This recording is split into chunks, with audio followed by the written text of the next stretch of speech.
মেয়েটি তো ভেবেছিল বিয়ে করব, সংসার করব, সারাটা জীবন একটা মানুষকে নিয়ে বাঁচার চেষ্টা করব। কিন্তু মেয়েটার ইচ্ছা কি আদৌ পূরণ হবে? একটা মেয়ের ইচ্ছা পূরণ হওয়া আসলেই তার ভাগ্যের উপর ডিপেন্ড করে। সুপ্রিয় দর্শক বিন্দু, আসসালামু আলাইকুম। চলে আসলাম শারমিন স্টোরির পক্ষ থেকে একটি বাস্তব জীবনের ঘটনা শেয়ার করার জন্য। আজকের ঘটনাটি শেয়ার করেছেন একটি আপু। আপুটি লিখেছেন, আপু আসসালামু আলাইকুম। আপু, আমার বাসা টাঙ্গাইল। আমি টাঙ্গাইলেই থাকি। আমার পরিবারে আমরা ৫ বোন। আমি ২ নাম্বার বোন আমাদের বোনদের মধ্যে। আমার বাবা আর্থিক অবস্থায় ভালোই আছে, অত বেশি খারাপ না। দেন আমার মা একজন গৃহিণী, আমার মা কিছু করে না। আমার বরাবর বিয়ে হয়ে গিয়েছে। দেখতে দেখতে কখন আমি বড় হয়ে গেলাম তা বুঝতেই পারলাম না। আমি ক্লাস 10-এ পড়ি। বাবা মায়ের চোখে কিন্তু বেশ বড় হয়ে গিয়েছি, মেয়ে মানুষ হয়েছি। একদিন বিয়ে বসতে হবে, একদিন সংসার হবে, এই নিয়েই তো আমাদের লাইফটা, তাই না? আমি অবশ্য প্রেম করি নাই। আমি প্রপোজাল পেয়েছি বেশ ২-৩টা, বাট আমি করি নাই। ইচ্ছা করেই করি নাই, আমার করার কোনো ইচ্ছে ছিল না। আর নিজের পার্সোনাল মোবাইল ছিল না। আমার বাবার যে মোবাইলটা আছে ওইটা দিয়েই সবসময় ভিডিও ছবি এটা সেটা দেখতাম। যার পরবর্তীতে আমি যখন এসএসসি পরীক্ষা দিয়েছি তখন আমার বিয়ের জন্য আসলো। এসএসসি পরীক্ষা আরও একটা বাকি আছে অবশ্য, মানে একটা পরীক্ষা বাকি আছে। এর আগের দিন আমাকে ছেলের পক্ষ দেখতে আসছে। তারপর আমাকে দেখতে আসার পর আমাকে পছন্দ হয়েছে, আমাকে একটা রিং পরিয়ে দিয়ে গিয়েছে। রিং পরার পর আমি মনে মনে ভাবতেছি যে আমার বিয়ে হবে, অনেক কিছু। তো যাই হোক, এমনিতে শারীরিক দিক থেকে অনেক সমস্যা ছিল বিয়ের আগে। কিন্তু আমি মনে করতাম যে না, আমার সমস্যাগুলো সমস্যা না, বাট এগুলো চলে যাবে, এটা মনে করতাম। যেমন আমি বলতে পারছি না, আমার এমনিতেই অনেক সমস্যা ছিল, কিন্তু আমি ওষুধ খেয়ে নিজেকে ঠিক রাখতাম সব সময়। তার পরবর্তীতে আমার এসএসসি পরীক্ষা একটা বাকি ছিল, ওইটা দিয়ে দিচ্ছি। অ্যান্ড আমার বিয়েটা হয়ে গেল। অ্যান্ড আমার বিয়ে ঠিক হয়ে গেল। দেখতে দেখতে আমার বিয়েটা হয়েও গেল। শ্বশুরবাড়িতে চলে গেলাম। বাবা মাকে ত্যাগ করে চলে গেলাম শ্বশুরবাড়িতে। অনেক কষ্ট পাচ্ছিলাম, বেশ কিছুদিন অনেক খারাপ লেগেছে। তারপর আস্তে আস্তে মানিয়ে নিলাম যে আমাদের মেয়েদের জীবনটাই তো এরকম, তাই না? আমার হাজবেন্ডকে আমার অনেক পছন্দ হয়েছে, যেটা সত্যি কথা। আমার হাজবেন্ড প্রবাস থেকে এসেছে। প্রবাস থেকে আসার পর তার ছুটি ছিল ৪ মাস। ৪ মাস সে থেকেছে। এর মধ্যে আমার বাচ্চা কাচ্চা হচ্ছিল না। তো আমি একটা তো কথাই বলছিলাম তাকে যে দেখো, মাত্র ৪ মাস হয়েছে, আমাদের বিয়ে হয়েছে ৩ মাস, তুমি আসছো ৪ মাস, সব মিলিয়ে দিন চলে গেছে। আমি বাচ্চা কাচ্চা নিতে পারছি না বা হচ্ছে না, ডক্টর দেখাইছি, সব মিলিয়ে তো হচ্ছে না, কি করব? সমস্যা নাই, তুমি নেক্সট টাইম আসলে আমাদের বাবু হয়ে যাবে। এগুলো বলে আমি তার সাথে দুষ্টামি ফাজলামি করছিলাম। কিন্তু একটাই কথা, আমার এত বড় প্রবলেম হয়ে আছে ভিতরে, আমি সেটা জানতাম না। যাই হোক, সে চলে গেছে। চলে যাওয়ার পর আমার শাশুড়ি অনেক কথা শোনাচ্ছে যে আমি কেন বাচ্চা নিলাম না, আমার মধ্যে ডুবলি আছে, আমি ইচ্ছা করে নেই নাই, আমার হাজবেন্ডকে আমি বলেছি নিব না, এগুলো নাকি আমি বলেছি। শাশুড়ি সবাইকে এগুলো বলে বলে বেড়ায়। যাই হোক, যেহেতু আমরা গ্রামে থাকি, গ্রামের মানুষগুলো তো এরকমই। গ্রামের মানুষ সবসময় এক একজনের কথা এক এক রকমভাবে নেয়। অ্যান্ড বাচ্চা নেওয়ার জন্য তো সবাই বলবে, আজ বিয়ে না হইতে কাল সবাই বলবে বাচ্চা নাও না কেন, বাচ্চা নাও না কেন, একদম পাগল করে নেবে সবাই। এখন আমার বাচ্চা হচ্ছে না, এখন আমি কি করব বলো তো আপু? আচ্ছা যাই হোক, তারপর এভাবেই দিনগুলো যাচ্ছে। আমার হাজবেন্ড আবারও ১ বছর পর দেশে আসলো।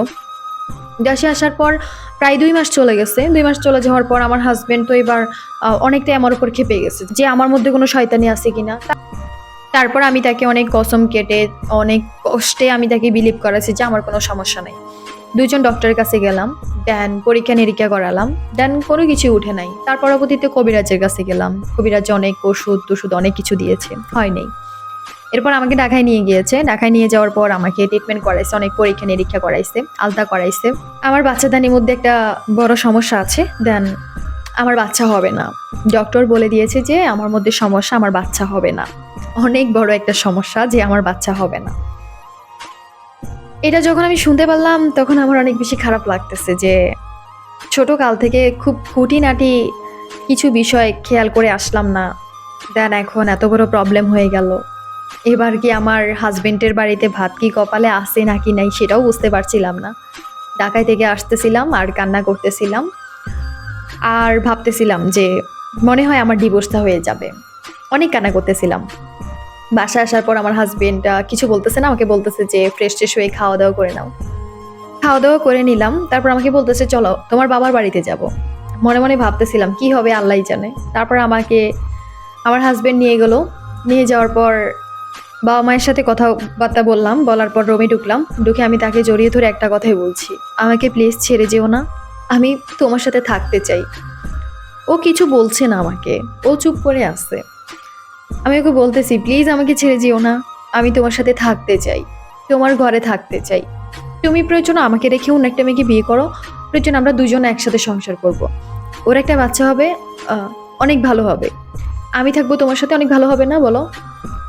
ও দেখতেছি যে চোখের পানি ফেলে দিল, দেখতেছি যে ওর কান্না চলে আসছে। দেন দুজন কান্না করতেছিলাম দুজনের বুকে। তারপর আমি রুম থেকে বেরিয়ে নাস্তা বানিয়ে টেবিলে দিলাম, অ্যান্ড আমার বাবা মাও বসলো, অ্যান্ড সবাই মিলে বসলাম। আমার মা ফাইনালি কথাটা উঠাইছে যে জামাই বলো কি সমস্যা হয়েছে। তারপর আমার হাজবেন্ড বলতেছে যে সমস্যাটা আসলে আমার, সমস্যাটা ওর না। এই কথা যখন বলতেছিল তখন আমার কান্না চলে আসতেছিল, আমার চোখ দিয়ে পানি পড়তেছিল। তারপর আমার মা বলতেছে যে কি বলো, কেমনি কি সম্ভব? তারপর আমার মা আমার হাজবেন্ডকে বলতেছে, দেখছো সমস্যাটা তোমার, সমস্যাটা আমার মেয়ের না। তোমার মা আমার মেয়েকে অনেক কথা শুনাইছে, আর হবে না, আমার মেয়েকে আমি নিয়ে ফেলবো, এই করবো সেই করবো। আমার মা বিভিন্ন কথা বলছে। মাকে একটা কথা বলছি, মা আমি নেক্সট টাইম বিয়ে বসবো না, আমি আমার হাজবেন্ডের ঘরে থাকতে চাই, আমার হাজবেন্ডকে আমি আরেকটা বিয়ে করাবো প্রয়োজনে। এই সেই বলে বাবার বাড়িতে ঝগড়া করে আমার শ্বশুরবাড়িতে চলে আসলাম। শ্বশুরবাড়ির লোকজন জিজ্ঞেস করতেছে যে কি রে, সমস্যাটা কার, সমস্যাটা কি তোর নাকি ওর? তারপর সে বলতেছে যে সমস্যা আমার, কিন্তু সমস্যা ওর না। ডক্টর বলছে সমস্যা, সব সমস্যা আমার, ওর কোনো সমস্যা নাই। তারপর আমার শাশুড়ি মা চুপ হয়ে আছে, কিছুই বলতেছে না। দেন আমার শাশুড়ি মা আমাকে অনেক সম্মান দিয়ে কথা বলতেছে। কি আর বলবো, আমার শাশুড়ি মার একটাই কথা, যাতে আমি কখনো ওকে ছেড়ে না যাই। তারপর আমি নিজে থেকেই সিদ্ধান্ত নিলাম আমার হাজবেন্ডকে আমি আরেকটা বিয়ে করাবো। এই কথা শুনে সবাই অনেকটাই অবাক হয়ে গেছে, কেউ রাজি ছিল না। আমার হাজবেন্ডও রাজি নেই, আমার হাজবেন্ড অনেক কান্নাকাটি করছে। তো তার পরবর্তীতে আমি নিজেই ওকে একটা বিয়ে করাইছি, একটা মেয়ে দেখে। মেয়েটার আগে ডিভোর্স হয়ে গেছিলো। সো মেয়েটাকে আমি আমার হাজবেন্ডের সাথে নিজে হাতে বিয়ে দিছি, নিজে হাতে সব কাজ করছি, নিজে হাতে সব কিছু করে তাকে বিয়ে দিছি। অ্যান্ড আলহামদুলিল্লাহ বিয়ের 1 সপ্তাহ পরে জানতে পারলাম আমার সতীন প্রেগনেন্ট। এই কথা শোনার পর আমি সবাইকে অনেক মিষ্টি খাওয়াচ্ছিলাম। তারপর সবাই সন্দেহ করতেছে সমস্যাটা আমার। তারপর আমার হাজবেন্ড সবাইকে বলছে যে সমস্যাটা ওর না, সমস্যাটা আমার, কিন্তু ওর আর আমার মধ্যে একটা প্রবলেম হয়েছে, ঠিক এই কারণে হচ্ছে বাচ্চা হবে না। আমার হাজবেন্ড বারবারই বলতেছে যে সমস্যা আমার, সমস্যা ওর না। সবাই তো অনেক সন্দেহ করছে, অ্যান্ড সবাই একটা কথাই বলছে যে তাহলে এখন নেক্সট টাইম বিয়ে করানোর পর কিভাবে হয়েছে। তারপর সবাইকে একটা কথাই বলছে, হয়তোবা এটা আল্লাহরই একটা ইচ্ছা ছিল, এই কারণেই হয়ে গেল, এটা হয়তোবা মিরাকেল হয়ে গেছে। সবাই এটাই জানে, অ্যান্ড সবাই বিষয়টা খুব ইজিলি মেনে নিয়েছিল। কিন্তু একটা কথাই বলবো যে আমার মন অনেক কাঁদছে, আমার হাজবেন্ডকে ভাগ দিয়ে দিলাম অন্য একটা মেয়ের কাছে। মন অনেক কাঁদছে যে আমার অবহেলাতে একটু একটু থাকবে, আমি জানি। তারপর আমি চেষ্টা করব সংসার জীবনে থাকার। যাই হোক, আলহামদুলিল্লাহ আমার সতীনের বিয়ে হয়েছে যে প্রায় 8 মাস হয়েছে। আমার হাজবেন্ডের মধ্যে কোনো চেঞ্জ দেখি নাই, অ্যান্ড দুজনের সাথে গ্রুপ কলে কথা বলে ও প্রবাসে গিয়ে। অ্যান্ড অনেক অনেক সুখে আছি সংসারের মধ্যে। শাশুড়ি মা একটু মাঝখান দিক দিয়ে ভেজাল লাগাইতে আসে, তারপরেও আমরা অনেক সুখে আছি, অনেক শান্তিতে আছি। অ্যান্ড আমার হাজবেন্ড একটা কথাই বলছে, আমি দুজনকে সমান আকারে জ্বালাবো। তোমাকে একটা 3 পিস দিলে ওকে একটা 3 পিস দেবো, তোমাকে একটা জিনিস দিলে ওকে একটা জিনিস দেবো, তুমি কোনো টেনশন করবা না। ঠিক আমার হাজবেন্ড ওই কথাটা রাখছে, দুজনকে সেম আকারে ভালোবাসে, দুজনকেই সেম আকারে রেখেছে। এটা থেকে আর বড় কি হতে পারে? তবে আমার হাজবেন্ডের একটা ইচ্ছা ছিল যে আমাকে নিয়ে থাকার, বিয়ে করার কোনো ইচ্ছা ছিল না, তবে বিয়েটা আমিই করাইছি। আমার হাজবেন্ড সবসময় একটা কথাই বলে, আমার নাকি মনটা অনেক সহজ সরল, আমার নাকি মনটা অনেক বড়, এই কারণেই নাকি আমি তাকে বিয়েটা করাইছি। যাই হোক, যেহেতু সুখে আছি, এই হলো আমার ছোট্ট একটা স্টোরি। আপু দোয়া করবা যাতে সারাটা জীবন একসাথে সুখে থাকতে পারি। এই হলো আমার জীবনের ছোট্ট একটা স্টোরি। একটা কথাই বলবো, জানি না কিভাবে দুজন সংসার করছো, জানি না কিভাবে আছো, আবার বলছো সুখে আছো, তবে একটা কথা বলবো যে সুখে থাকো, শান্তিতে থাকো। অ্যান্ড শুনে আমার কাছে সত্যি অনেকটা অবাক লাগছে, তোমার মনটা আসলে বড়। এই কারণে তুমি তোমার হাজবেন্ডকে বিয়ে করাইতে পারছো, বাট হাজবেন্ডের ভাগ কাউকে দেওয়া যায় না।